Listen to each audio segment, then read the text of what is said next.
Ähliňize salam dostlar. Futbol söýüp tomoşa edýänler üçin bugün bizde futbol täzelikleri.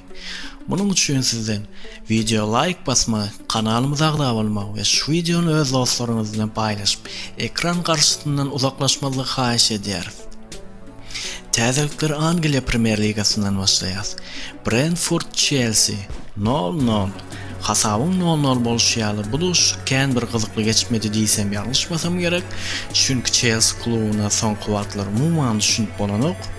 Elbetde olar ýaňy ýakynly 5 san ýeňişli seriýasyny görkezdiler.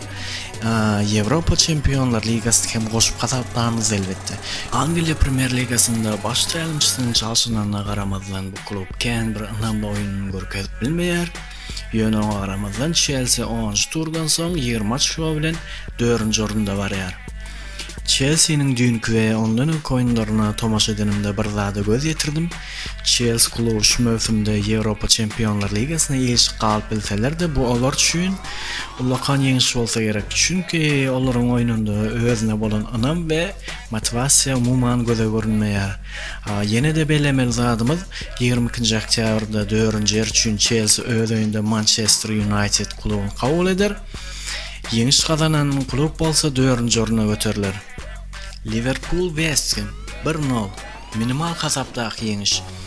Ve ahir soňy Benfica klubundan milyonlap pullara satyn alynan Darwin Núñez gol urdy we Liverpool'a möhüm bolan 3 açkon sowgat etdi.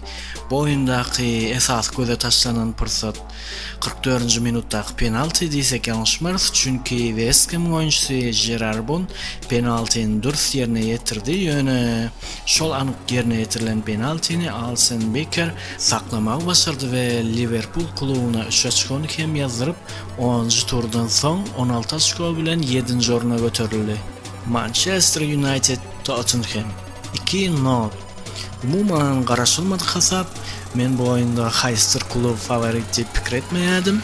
Iň bolmanda iki klub hem gol ursa gerek diýipdim. Ýöne Manchester United kynçylyk çekmezden ýeňiş kazandy hem-de özüniň üstünligini görkezdi. Dünkü oýunda Cristiano Ronaldo meydana düşürilmedi. Ýöne onsydan Tottenham'ın üstünden ýeňiş kazanmak başardylar.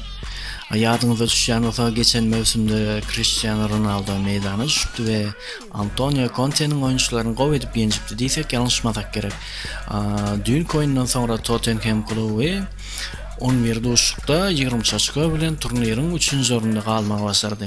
Bugünlükçe şular dostlar, egerde videomuzy görnüňize ýarayan bolsa like basmak, kanalymyza agza bolmak we öz pikirlerinizi kommentariýada ýazmak unutmaň.